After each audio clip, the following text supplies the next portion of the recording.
Pues familia, Shabbat Shalom nuevamente. Estamos aquí en el primer Shabbat después de nuestra última fiesta de primavera, que fue Shavuot, el día de las semanas. Y bien, pues el día de hoy echamos en falta a Víctor, que está en otro país, está trabajando. Baruch Hashem, el día de hoy no, porque los fines de semana en este trabajo, gracias a Dios, no laboran. Entonces él está guardando Shabbat. Él puede estar en casita o en el hotel o en donde quiera que se encuentre guardando Shabbat. Ya estaremos con él a la segunda parte para que podamos escuchar el estudio que ha preparado.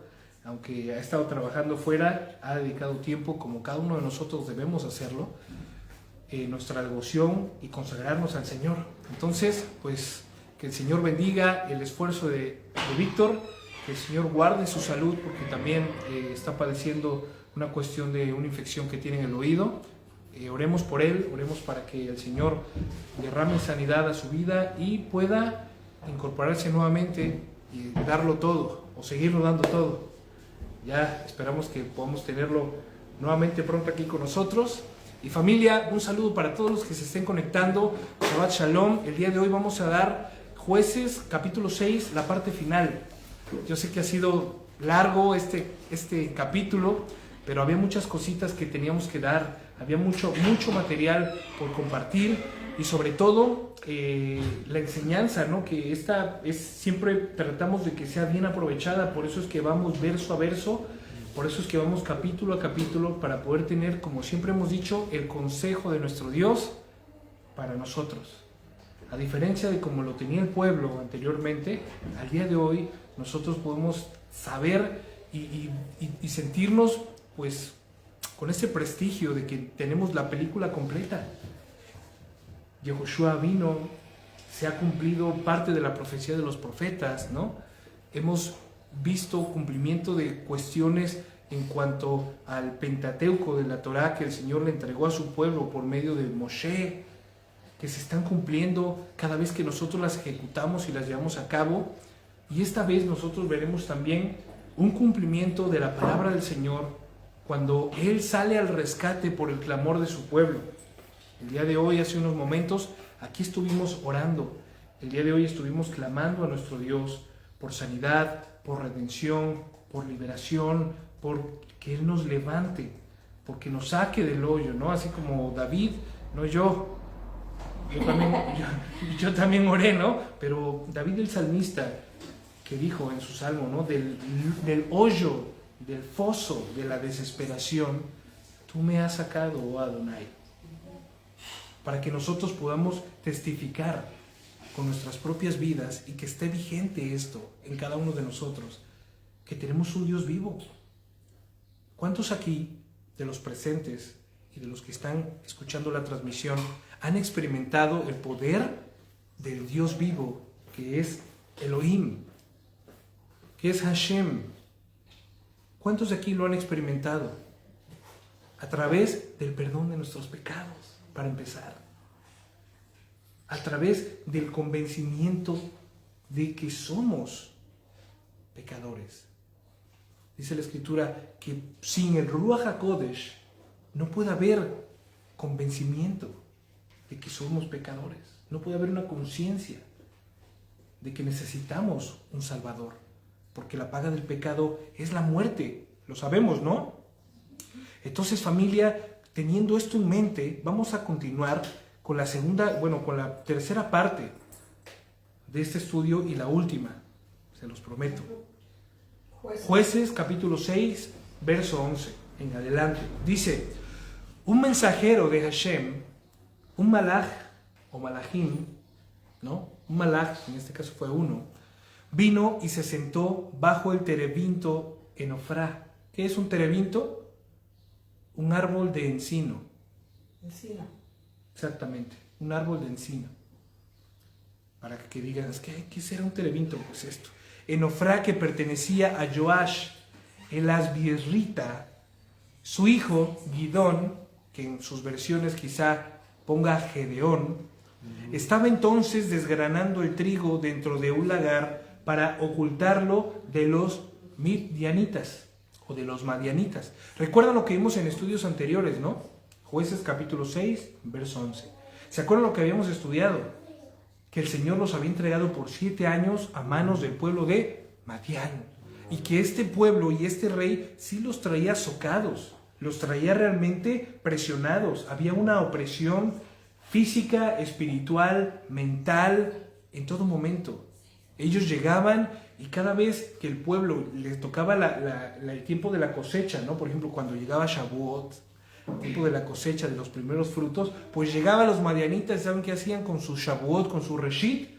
Se los llevaban, se lo robaban y lo que quedaba lo quemaban, lo destruían todo, se llevaban y robaban animales, bueyes, vacas, todo lo hacían, se llevaban esclavos también al pueblo y, o sea, hacían con ellos lo que querían. Entonces, dice la Escritura que Gedeón o Gidón estaba desgranando el trigo dentro de un lagar para ocultarlo de los madianitas. O sea, estaba en un pozo, ¿no? En un lagar, en una cisterna. Imagínate esto, desgranar el trigo allí. Qué asfixia, ¿no? ¿Alguna vez han desgranado trigo ustedes? ¿O saben para desgranar el trigo lo que hay que hacer? Mamito, hay que darles golpes. Hay que darles golpes a las espigas, pero duro. ¿Y qué pasa con todo lo demás? Sale volando. Imagínate, ¿no? Sale volando, es incómodo y generalmente este tipo de prácticas, ¿en dónde se hacían? ¿O dónde era el mejor lugar para poder hacerlo? Al aire libre. En campo abierto, exactamente, Lisheva. Donde hay viento, ¿para qué? Para que cuando tú le estés dando al trigo, el viento se lo lleve. Y esa cascarita que es exactamente la que se queda, la que se te queda pegada, obviamente tú estás haciendo trabajo, estás sudando. Pues imagínate en un lagar, dentro de un lagar donde no hay viento, donde está emposado, donde quizá estuviera a oscuras. ¿Para qué? Para que no vinieran los madianitas y se los robaran. Teniendo una libertad, familia, ellos estaban ocultos. En el capítulo anterior vimos que ellos hicieron cavernas, vivían en cuevas, teniendo una libertad. ¿Se acuerdan? Teniendo una libertad, ellos estaban cautivos. ¿A causa de qué? A causa del pecado, a causa del adulterio que habían cometido, de haber adorado a otros dioses, a causa de poner su corazón y sus pensamientos en otra cosa que no era Dios, de adorar a sus deidades paganas, viles e inservibles, dioses de palo, asquerosos y que sus nombres sean borrados para siempre, ¿no? A causa de esto, el Señor se enojó contra su pueblo. Dice, no puede ser, yo los saqué con mi mano poderosa. Vimos en el capítulo también anterior que Él les hizo recordar de dónde los había sacado. Por eso es que en la oración que estábamos haciendo antes de comenzar la alabanza, oramos y dijimos, Señor, que nunca se nos olvide de dónde nos ha sacado. Porque cuando se nos olvida de dónde nos ha sacado el Señor, empezamos a cometer cosas horribles, empezamos a pensar cosas horribles, empezamos a hacer cosas horribles, empezamos a hablar cosas horribles, como lo hizo el pueblo y como seguramente lo hemos hecho todos y cada uno de nosotros en algún tiempo. ¿Y sabes esto? Esto ante Adonai, ante los ojos de Dios, no pasa desapercibido. En este momento el Señor los entregó bajo el yugo de la esclavitud nuevamente por 7 años. Ellos no sabían. A ellos no les dijeron, el Señor no les dijo, durante 7 años ustedes van a ser esclavos. No. Cuando terminó su periodo, entonces fue datado que el tiempo de la esclavitud de los madianitas hacia los israelitas duró 7 años. Súmale los que llevaban atrás, generaciones atrás. Y el pueblo de Israel, con todo y esto, volvió a hacer lo malo. Gedeón estaba trabajando, ¿no? Ellos venían a robar, dejando nada. Entonces, este hombre, este joven, ¿qué era lo que hacía? Demostraba su coraje, demostraba este celo que tenía, pero a la vez demostraba también el miedo que tenía. ¿No es así? para ocultarse, para no permitir que se robaran la cosecha. En estos 7 años, Gedeón había adquirido ya sagacidad, astucia, para no dejar a su familia, para no dejar a su clan y quizá para no dejar a gran parte del pueblo, de la tribu. ¿A qué tribu pertenecía Gidón o Gedeón? ¿Se acuerdan? Hemos estado hablando, A la tribu de... ¿Alguien que lo diga ahí? Shabbat Shalom, familia, un abrazo para todos. Manasés. Ok. Entonces, para no dejar sin abastecimiento, Gedeón agarraba y se iba a los lagares a sacar el trabajo, a ocultarlo. Imagínense ahora ocultando todas las ollas con las semillas, con las simientes, con todos los alimentos, enterrarlos valga la redundancia, bajo tierra, para que cuando vinieran los enemigos no se los robaran, no se los llevaran. El mensajero de Hashem se apareció y le dijo: Hashem está contigo. Y el día de hoy es algo que yo te quiero decir, pueblo. Hashem está contigo. Esto es algo que quizá yo se los tengo que recordar cada día, en el grupo, por el Facebook, por las redes sociales.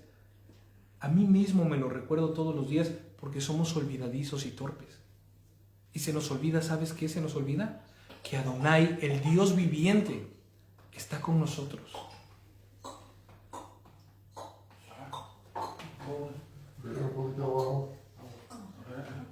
Él está con nosotros. Adonai está con nosotros.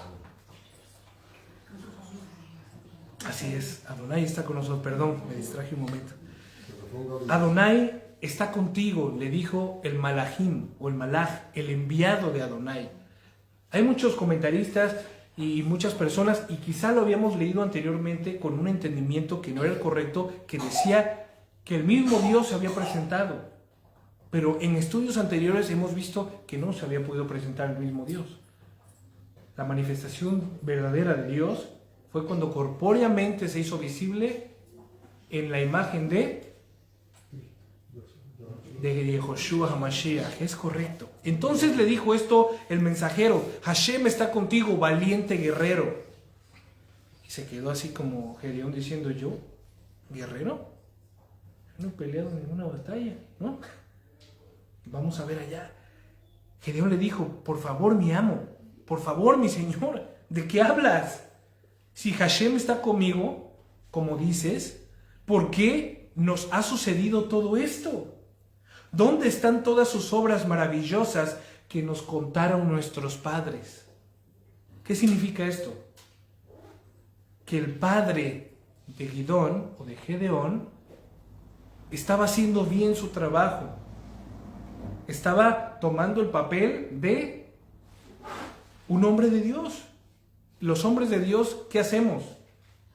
Y las mujeres de Dios, estudiamos la Escritura. Si tenemos hijos, se las leemos para que ellos también tengan el conocimiento de quién es su Dios, a quién sirven. ¿Por qué es que guardamos Shabbat? ¿Por qué es que festejamos a nuestro Dios en las fiestas? ¿Sabes? ¿Por qué no hacemos esto? ¿Por qué sí hacemos esto? Por eso es que nosotros debemos hacerlo cada día. Y entonces, aquí es donde nosotros vemos el fruto, este reshit del padre de Gedeón llamado Joash. En la vida de Gedeón le dice al Malach: ¿por qué si dices que Dios está conmigo, entonces nos ha sobrevenido todo este mal?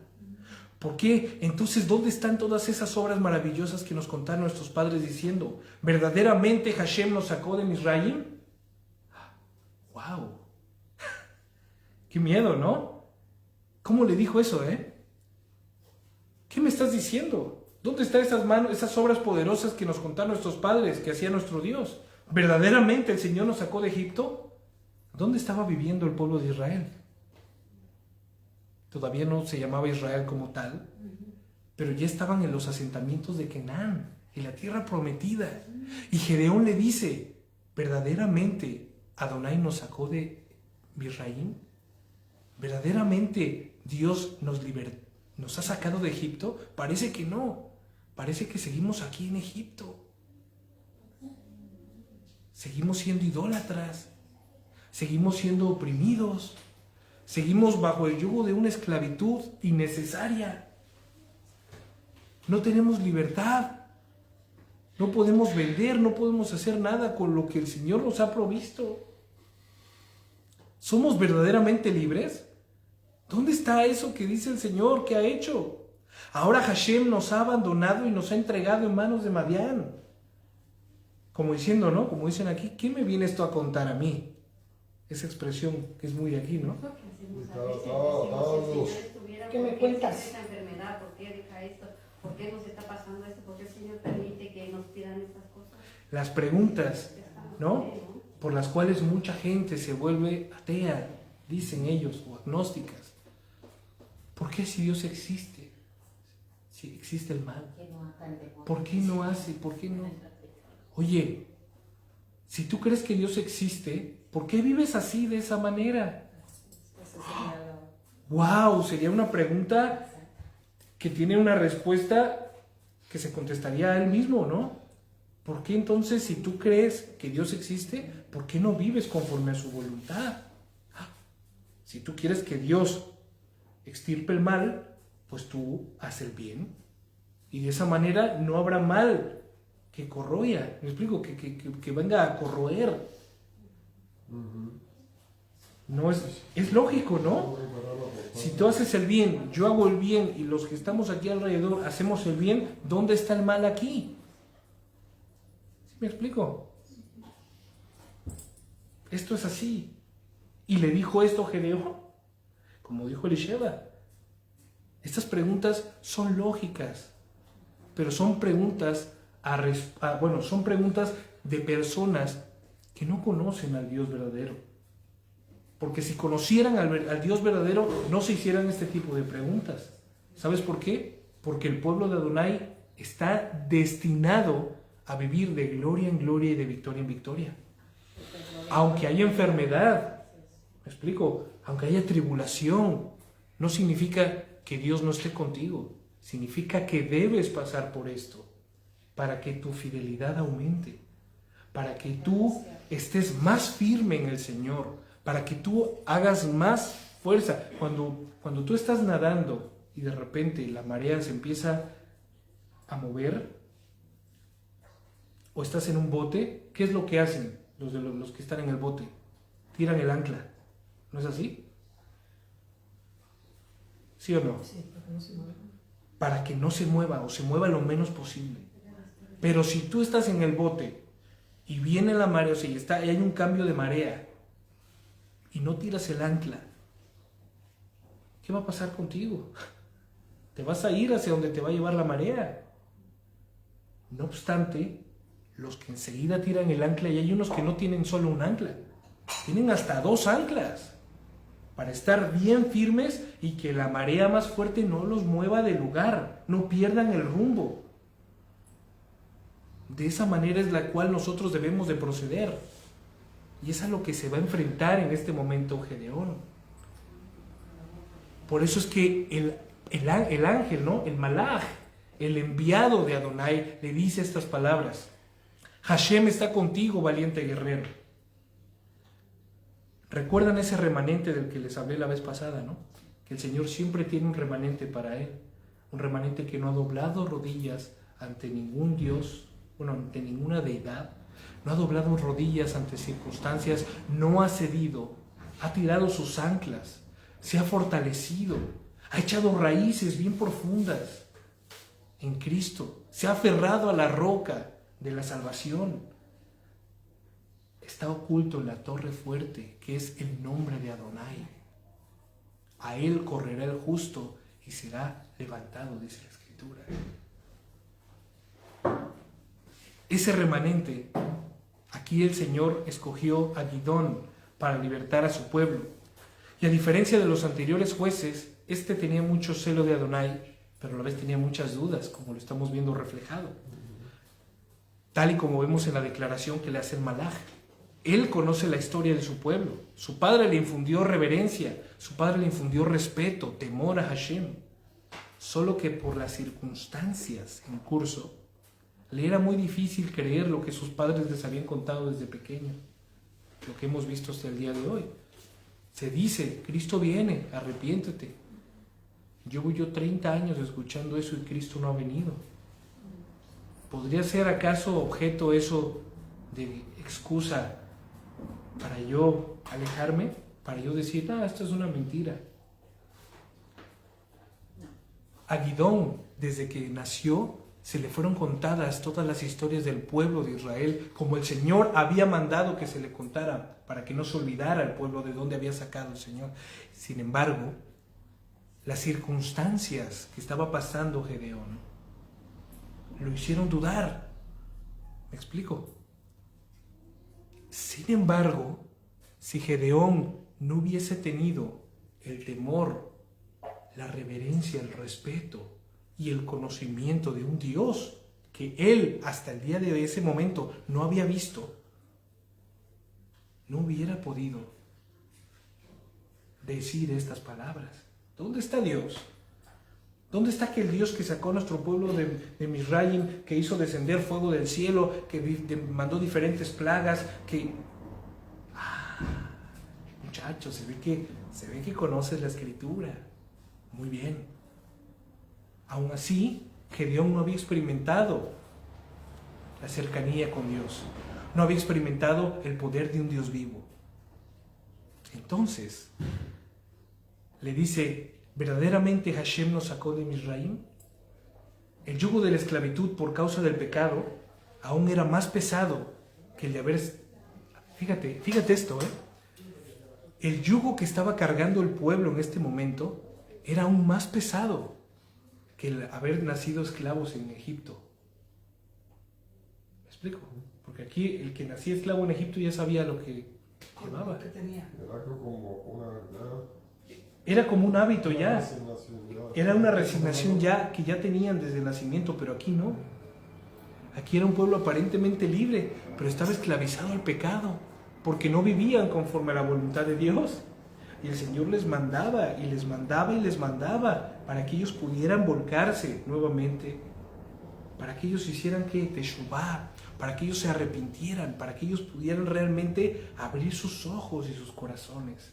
Por eso es que el Señor permite esas experiencias el día de hoy con su pueblo, para que en vez de huir, podamos buscarlo.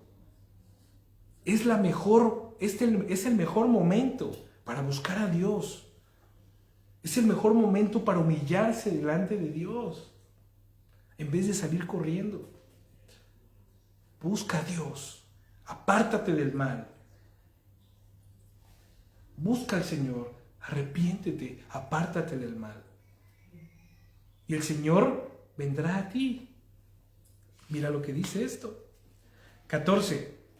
Hashem se volvió a él y le dijo, obviamente no Dios como tal, sino Dios por medio del enviado. Hay que entender esto.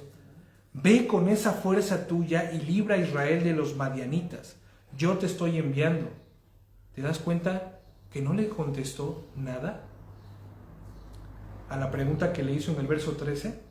¿Dónde está mi Dios? ¿Dónde está aquel? Parece que seguimos en Egipto. ¿Qué le dijo el enviado, el malaj?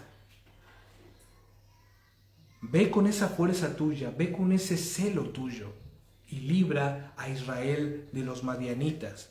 Yo te estoy enviando. Yo te estoy enviando. ¿Cuál fuerza? Vamos a ver ahorita a cuál fuerza se refiere. Y él le dijo, o sea, Gidón le dijo, este intercambio de palabras, este diálogo es muy interesante. Por favor, mi amo, ¿cómo puedo yo librar a Israel? Mira que mi clan, o sea, no mi tribu, de la tribu está el clan, del clan está la familia y de la familia está el sujeto con el que estamos hablando en este momento, ¿no? Que es Gidón. Mira que mi clan es el más humilde en Manasés. Y yo soy el más, aparte de eso, yo soy el más joven en la familia de mi padre.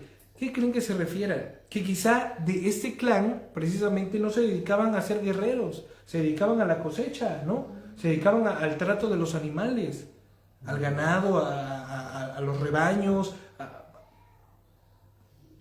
Pero el Malaj le dice, valiente guerrero. ¿Sabes por qué? Y esto nos recuerda la historia nuevamente de David.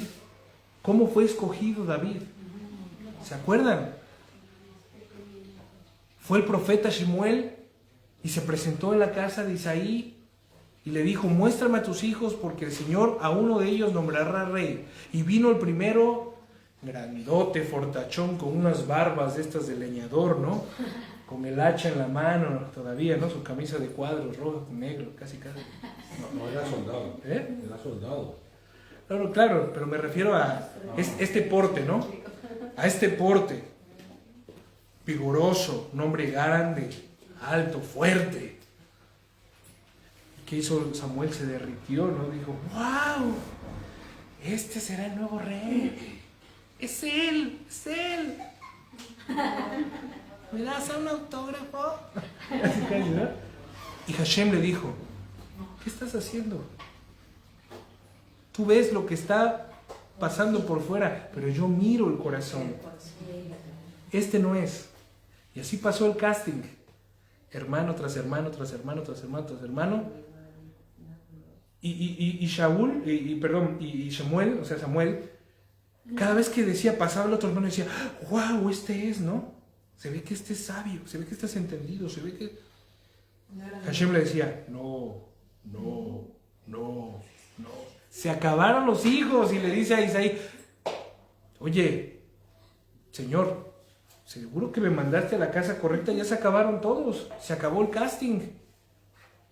Y le pregunta, ¿estos son todos los hijos que tienes? No. Tengo uno que está por ahí. Tengo uno, el menor.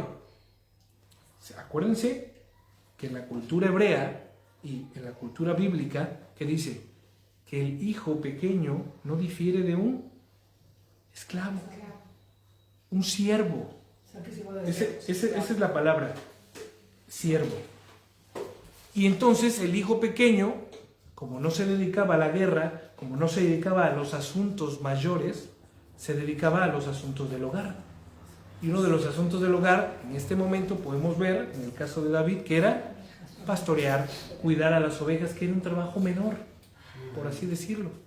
Lo que no sabía su padre era que en ese trabajo menor, pues David había enfrentado a osos, a leones, y que se enfrentaría a un hombre, posiblemente uno de los hombres más temibles de la tierra. Entonces, este era el estima que se le tenía a los pequeños, a los hombres jóvenes, a los más pequeños de la familia. Y eso es lo que está diciendo en este momento Gidón. Yo soy el más pequeño de mi familia, soy el más pequeño de todo mi clan. No se dedica a ser guerrero. ¿Me explico?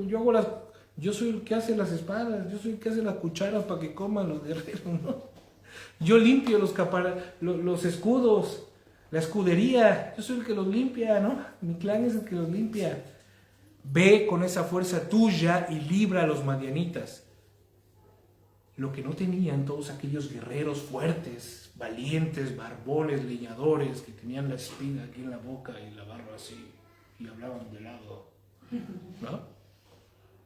Era el celo y el temor de Adonai que tenía Gedeón, el menor del clan, de la familia. Ve con esa fuerza. No significa siempre que esta persona deberá ser un guerrero diestro en batalla, sino la palabra fuerza viene implícitas un parcito de cosas que les voy a compartir. Según el Strong H3581, Koach, de una raíz que no significa para siempre o no se utiliza únicamente para firmeza, vigor, literalmente fuerza en sentido común, bueno o malo, o figurativamente la capacidad, medios para producir, ¿sí me explico? Inteligencia, astucia, celo, las ganas, la intención de poder hacerlo y el hacerlo. ¿Sí me explico? También habla de su dureza. Un lagarto grande, capaz, cocodrilo, dice aquí, esforzar, esfuerzo, fortalecer, fortaleza, fuerte, fuertemente, idóneo. Idóneo sería aquí la palabra correcta. Vigoroso. Ahora sí cambiamos y dice, ve con ese vigor que tienes, porque eres idóneo para esto. Y libra a Israel de los madianitas, que fue lo que le dijo el Malaj. Yo te estoy enviando. Eso era suficiente para que Gedeón obedeciera y actuara. Pero ¿qué pasó aquí? Muchas veces eso nos ocurre a nosotros. Adonai nos indica que hagamos tal cosa, pero lo que nosotros decimos en este momento es, el Señor te dice, hazlo o no lo hagas. Pero aquí viene ni yo, no puedo, no tengo. ¿Será? A lo mejor yo. Hey tú, el único que hay, ¿no? Yo. Eres el único que vive aquí. Tú, ¿no? Tú. Pero las circunstancias nos ciegan el entendimiento y comenzamos a poner miles de excusas en lugar de confiar y mostrar fidelidad a nuestro Dios y Salvador. Se nos olvida por completo que Él es quien muchas veces nos ha rescatado y las circunstancias adversas nos ciegan y se nos olvida que Él es capaz de poder hacerlo. Si el día de hoy estás vivo, si el día de hoy has intentado no estarlo, pero lo estás, ¿qué significa? Que es el Señor quien quiere algo contigo, que Él es poderoso para librarte, que Él es poderoso para salvarte y que Él hará contigo lo que Él tiene planeado hacer. En este caso, Gedeón puso la excusa de que pertenecía al clan más humilde, más carente de la tribu, y además por costumbre, como lo explicamos, el ser hijo menor demeritaba cualquier valía que emprendiera. Esas cuestiones, quizá con un pensamiento humano, sin conocer el poder de Adonai, podía ser razonable a lo que estaba diciendo Gedeón, porque él no había conocido directamente a Adonai, pero el Malaj le estaba haciendo ver que lo que tenía que hacer únicamente era obedecer y experimentarás el poder del único y verdadero Dios viviente, de ese del que te hablaron tus padres. Cosa que Gedeón, por todo lo que estaba pasando y había pasado, no podía ver y mucho menos pensar. Que no nos pase así. Porque esto que estamos pasando es momentáneo, pero esto momentáneo nos puede hacer perder la meta. ¿Me explico? Esta leve tribulación momentánea nos puede hacer perder el enfoque, perder la meta, perder el rumbo. Vamos caminando y de repente se cae un tronco como las hormigas. Los han visto, ¿no? Ellas van caminando, pero de repente se les cae una ramita, una hojita en el camino, se vuelven locas. Pierden el rumbo, se vuelven locas, no saben qué hacer, se esparcen, empiezan a hacer nuevos caminos, unas se van, ¿no? Y otras pisan la hoja o la ramita, la cruzan, la mueven, ¿no? De entre van, tanto que van, se mueve y se vuelven a encontrar con la fila, con la hilera. ¿Qué tipo de hormigas somos nosotros? ¿Qué tipo de pueblo somos nosotros? Hashem le respondió, yo estaré contigo nuevamente. Tú derrotarás a Madián como a un solo hombre. Como a un solo hombre, porque, claro, estaba, como las veces anteriores, Adonai Sebaot era quien pelearía y ganaría la batalla. Lo único que tenía que hacer Gedeón, ¿qué era? Confiar en la palabra y actuar en obediencia. Eso es lo que tenemos que hacer el día de hoy, pueblo. Confiar en lo que Adonai nos está hablando y nos está diciendo y actuar en obediencia. Emuná, emuná. Y él le dijo, si he ganado tu favor, dame una señal de que eres tú quien me habla. No te vayas de aquí hasta que yo vuelva a ti y traiga mi ofrenda y la ponga delante de ti. Y él le contestó, me quedaré hasta que vuelvas. Fíjate todavía, si es verdad esto que me estás diciendo, no te vayas. Quédate aquí, espérame. voy por una ofrenda. Así que Gidón entró y preparó un cabrito y coció pan sin levadura de un efá de harina. Puso la carne en una canasta y echó en el caldo en una olla y se lo trajo bajo el terebinto. Cuando se los presentó, el mensajero de Ja Elohim, aquí estamos viendo que no es Dios, sino que es Adonai a través de él. El mensajero de Ja Elohim le dijo, al ver el sacrificio, al ver la ofrenda que estaba presentando Gedeón, le dijo: toma la carne y el pan sin levadura y ponlos encima de la roca, derrámales el caldo. ¿Y qué hizo Gedeón? Así lo hizo. Está la roca, pone encima el cabrito, pone el pan sin levadura, derrama el caldo. O sea, mójalo, moja la ofrenda. El mensajero de Adonai extendió el bastón que llevaba y tocó la carne y el pan sin levadura. Imagínate eso, o sea, ver eso ha de haber sido increíble. Con su punta, con la punta solamente, y dice la escritura que salió un fuego de la roca y consumió la carne y el pan sin levadura. Y el mensajero de Hashem desapareció de su vista. Gedeón hizo una ofrenda. ¿A cuál ofrenda de las que hemos estudiado le atribuyen ustedes esta ofrenda? Vamos a poner una actividad rápida antes de terminar. Los tipos de ofrendas, ¿se acuerdan qué son? ¿Cuáles son? Ofrenda quemada, ofrenda de...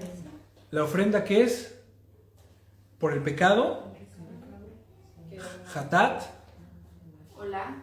La ofrenda Olá, que es la ofrenda de reconciliación. Shelimim. Shelamim, que es la ofrenda de bienestar, de paz.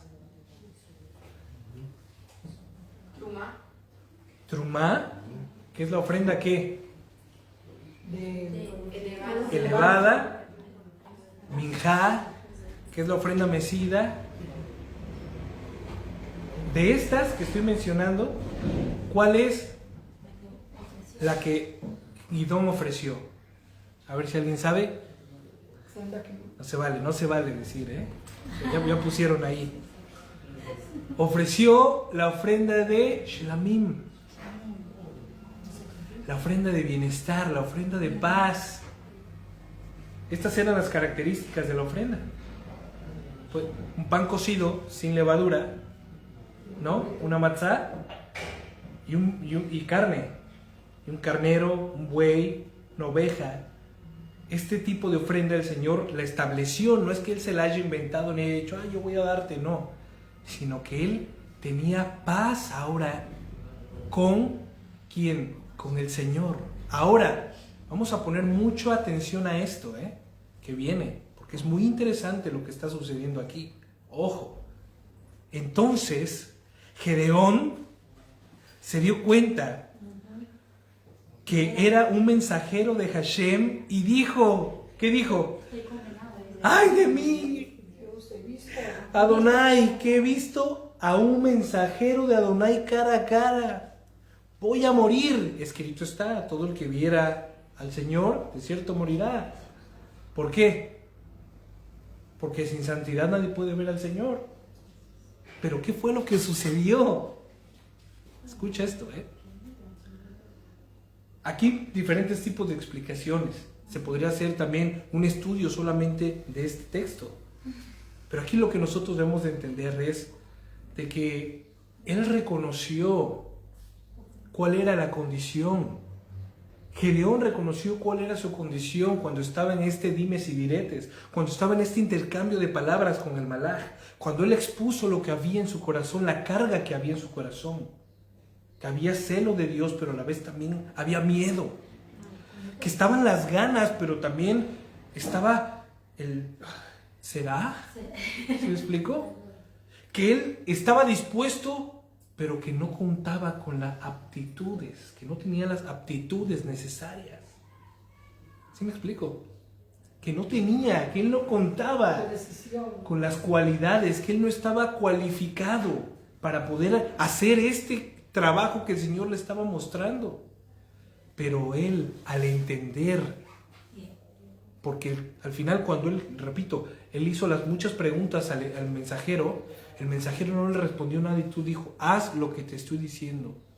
3 veces se lo dijo, hazlo, hazlo, tú serás, tú librarás, tú ve y hazlo. Cuando Gedeón entendió que lo que tenía que hacer era obedecer, entonces le dijo, espera aquí, ahora vuelvo. ¿Qué es lo que hace el Ruach HaKodesh en nuestras vidas? Convence de pecado.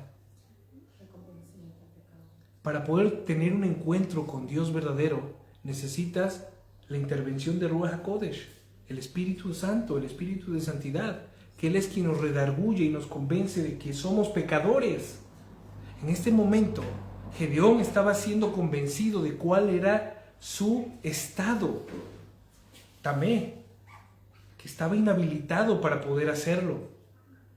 Pero a la vez el Señor lo estaba habilitando para que él pudiera hacerlo. Y cuando él creyó y entendió lo que estaba pasando en este momento, ¿qué fue lo que hizo? Una muestra digna de arrepentimiento, una obra digna de arrepentimiento trajo su ofrenda, una ofrenda de gratitud, de paz. Obviamente él no podía sacrificar en un altar nada. ¿Por qué? Porque no era sacerdote. ¿Me explico? Solamente los sacerdotes, recuerdan, eran los que podían hacer expiación por pecados. Eran los que podían limpiar. Él, cualquiera, ¿sí me explico? Él solamente trajo una ofrenda. ¿Sí me explico? ¿Sí me están siguiendo, no? Él solamente trajo una ofrenda. Y aquí el que se encargó de hacer el holocausto, El sacerdote, fue el mismo mensajero del Señor. ¿Qué significa? El Señor mismo era quien estaba haciendo el sacrificio por él. Por eso le dijo, ponlo sobre la roca. Y dice la Escritura que descendió fuego, que salió fuego de la roca. La roca es representación, también hemos hablado de eso, de Mashiach mismo. ¿Sí me explico? Y él estaba haciendo, o sea, fue consumado esta ofrenda de Shelamim. Y cuando esta ofrenda es consumada, ¿qué significa? Que fue aprobada, que fue aceptada. y que le perdonó, pues aceptó. Exactamente. Él, al haber llevado la ofrenda, ¿no? Haberla presentado, él ya había cumplido, porque él había llevado una ofrenda y él había acercado como tal. Pero aquí el que hizo el oficio, quien ofició, fue que le dijo, mira lo que le dijo el mensajero, déjalo allí, en la roca, toma la carne y el pan sin levadura y ponlos encima de la roca, y derrámales el caldo, y así lo hizo. Y el mensajero extendió el bastón que llevaba y tocó la carne y el pan sin levadura con su punta, y salió un fuego de la roca y consumió la carne y el pan sin levadura, y el mensajero desapareció de su vista. Al darse cuenta de lo que había sucedido, supo que moriría, pero esa ofrenda consumada había redimido su maldad, y como consecuencia el Malach le dijo, tranquilo, no vas a morir. ¿Te has dado cuenta de lo que ha pasado? ¿Te has dado cuenta que has estado delante de la santidad del Señor todo este tiempo? Tranquilo, no vas a morir. La obra digna de arrepentimiento, familia, vamos a poner ojo a esto, con esto ya nos vamos de seguido, trae una conversión genuina al creyente y puede ser capaz de dar fruto al momento. Y esto depende del don que reciba del Señor. Por eso en la pasada enseñanza vimos la parábola del sembrador. Unos dieron fruto al 100, otros al 50 y otros al 30%, en correspondencia al favor inmerecido de Adonai. Pongamos ojito a nuestras vidas después de haber sido purificados por el sacrificio de Yehoshua. ¿Qué tipo de fruto de ese momento que conocimos a Yeshua al día de hoy hemos dado? Pensemos en silencio y en dado caso de que no haya tal fruto, hagamos teshuvá. De manera que Gidón edificó allí un altar a Hashem y lo llamó Hashem Shalom, que significa Hashem es paz. Y hasta el día de hoy está en Ofrá de los Abierritas. Y aquí vemos una obra digna de arrepentimiento. ¿Qué fue lo que hizo después de haber recibido el perdón? Después de que fue acepta su ofrenda de paz, de bienestar, de que él entendió que estaba cara a cara con el Señor y de que el Señor le estaba mandando a hacer y que iba a ser embestido por Hashem. O sea, que el Ruach HaKodesh se iba a posar sobre él. Él hizo una obra digna de arrepentimiento, edificó un altar a Adonai, dar evidencia que tuvo un encuentro con el Todopoderoso y lo hizo visible ante todos como muestra de gratitud y fidelidad de aquel que lo dio todo por ti y por mí. Y una pregunta aquí va: ¿dónde está tu altar el día de hoy?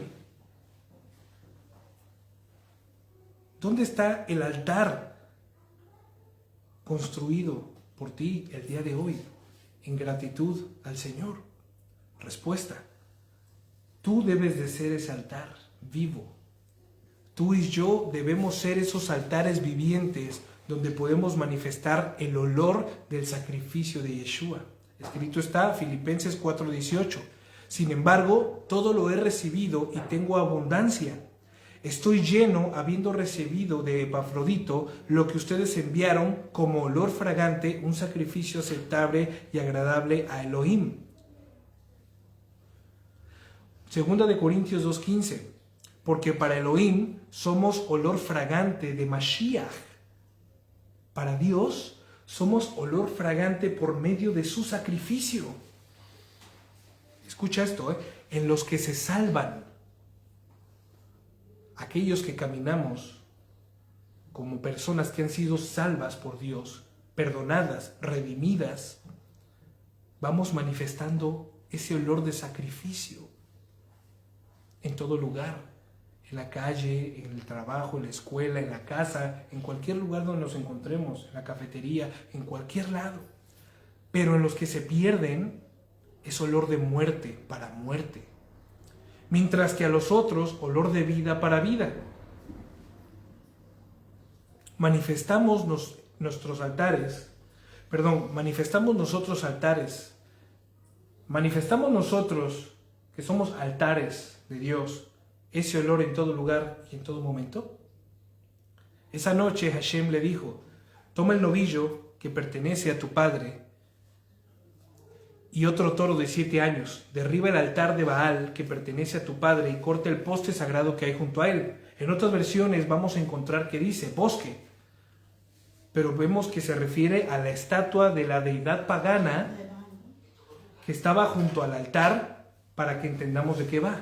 Estaba el altar de este pagano, ¿no? Y junto al altar había un poste de madera labrado, o sea, hecho, ¿no?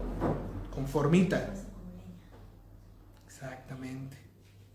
Y úsalo, dice, córtalo y vas a usar eso como leña.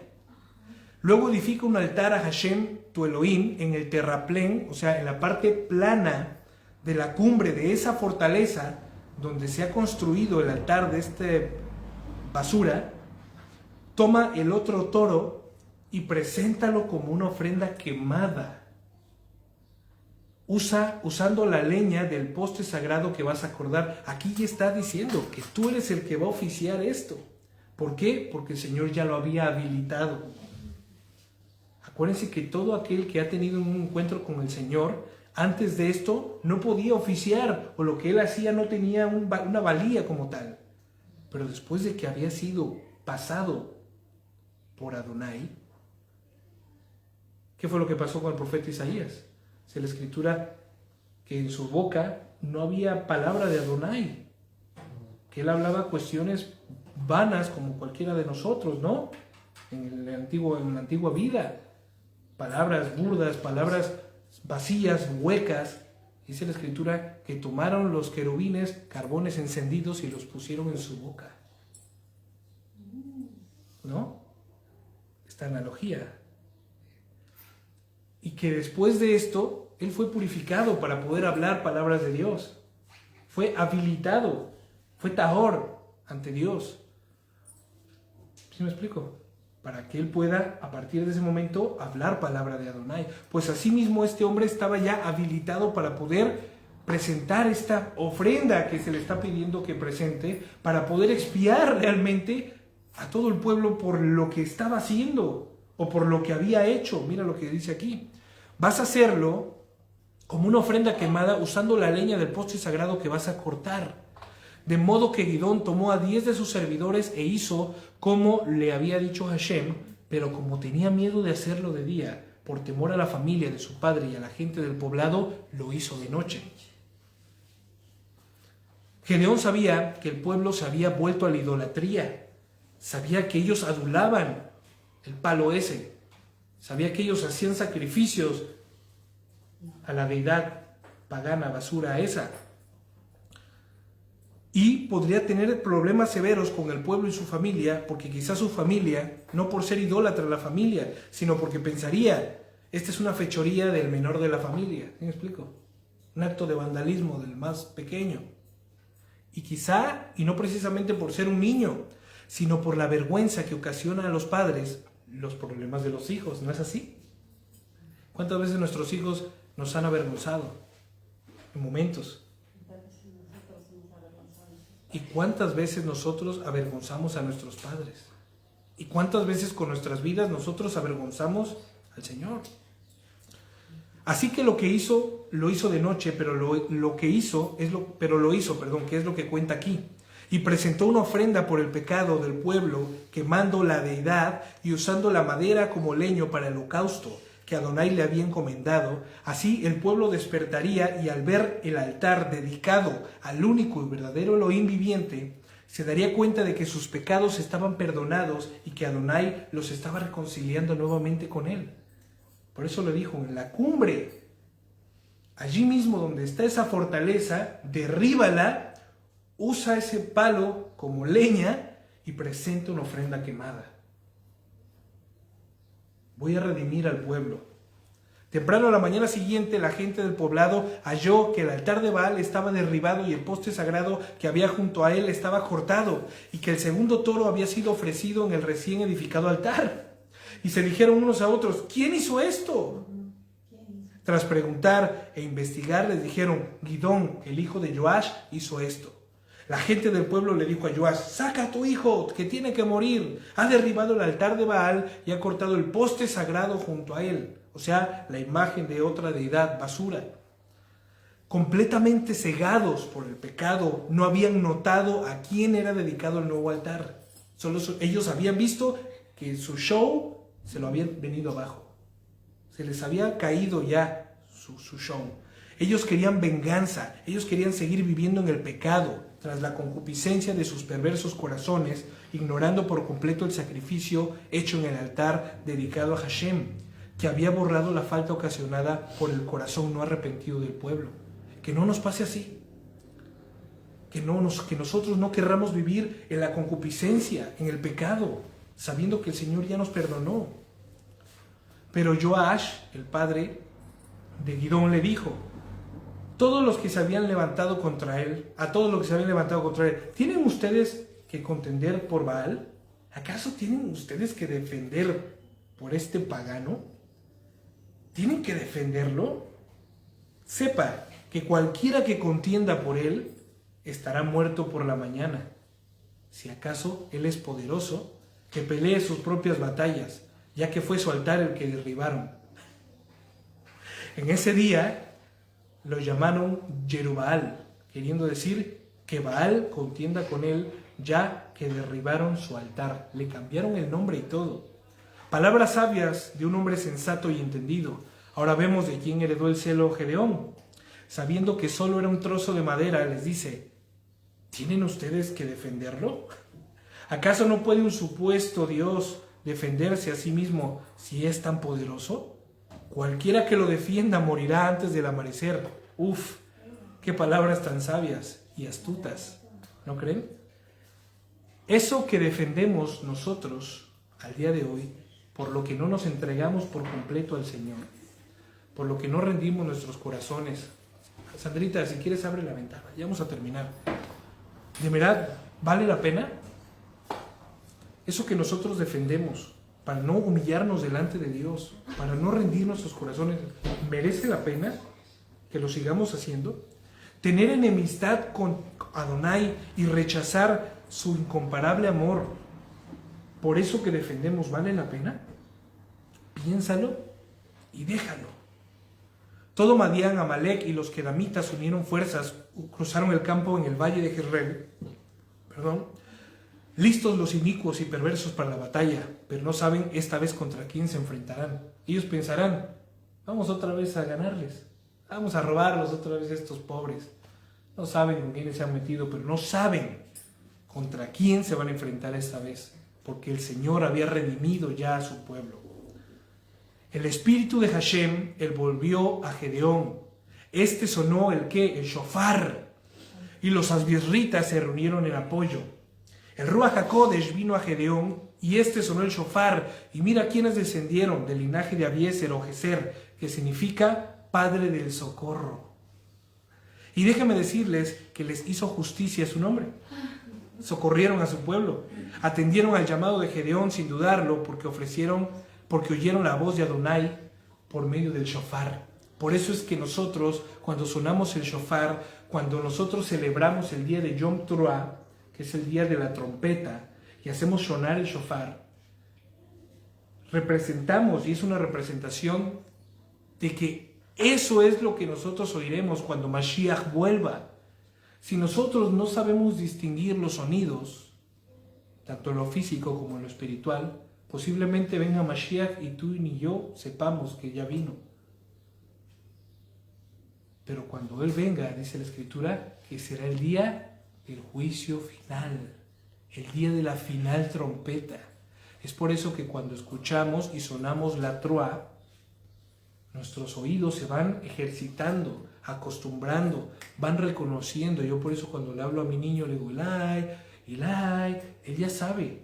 Le hablo a mi esposa por el teléfono, ella me pone en el altavoz y dice que él empieza a buscarme, como diciendo, ¿dónde está, no? ¿Dónde está? No lo veo.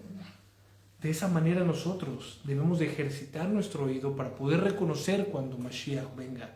Entonces ellos, el pueblo de los asbirritas, o sea, su familia primera, hicieron caso al llamado porque sabían y reconocieron que era el Señor quien les estaba llamando. Y asimismo ellos, dice la Escritura, que enviaron mensajeros por todo Manasés, y ellos también reunieron su apoyo, y también enviaron mensajeros por todo Aser, por Zabulón, por Neftalí, y estos vinieron a encontrarse con los menasitas. Y Gedeón, con esto vamos a dejar la historia para que continuará, le dijo a Elohim, si en verdad te propones librar a Israel por medio de mí, como lo has dicho, aquí tengo un mechón de lana en el suelo, un mechoncito de lana, lo voy a poner sobre el suelo. Si cae rocío solamente, el rocío de la mañana, fíjate, cuando la tierra da su rocío por la mañana, la tierra está húmeda del primer rocío.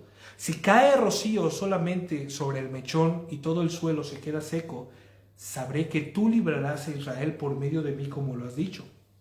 Y eso fue lo que sucedió. Temprano al día siguiente, exprimió el mechón y le extrajo el rocío al mechón un tazón lleno de agua. ¿Pero qué creen que pasó con Gedeón? ¡Ay, no! Aquí así somos nosotros, efectivamente. Necesitamos como, ¡ay, Señor! Una confirmación, ¿no? Y ya de lo confirmado, una confirmación confirmada. Y luego una confirmación de la confirmación de la confirmación. Porque nos cuesta confiar en el Señor. Pero ¿sabes algo? Lo espiritual se trata de eso. De que es más real de lo que tú y yo vemos. Pero porque lo espiritual permanece para siempre. Mas lo físico que tú ves dejará de ser un día. Perecerá. Será corrompido. Será devorado. Será acabado. Y nos es difícil a nosotros que estamos en este cuerpo corrupto todavía, confiar en algo que no podemos ver, no porque seamos ingenuos o no porque seamos incrédulos, sino porque está en esta naturaleza pecaminosa. Sin embargo, si el Señor te ha llamado a creer, el Señor te llama bienaventurados los que han creído sin haber visto, porque ellos verán a Dios. Porque de ellos es el reino de Dios. ¿Qué te hace falta entonces para creerle al Señor? ¿Ver? Entonces Gedeón le dijo a Elohim, no te enojes conmigo si hablo una vez más.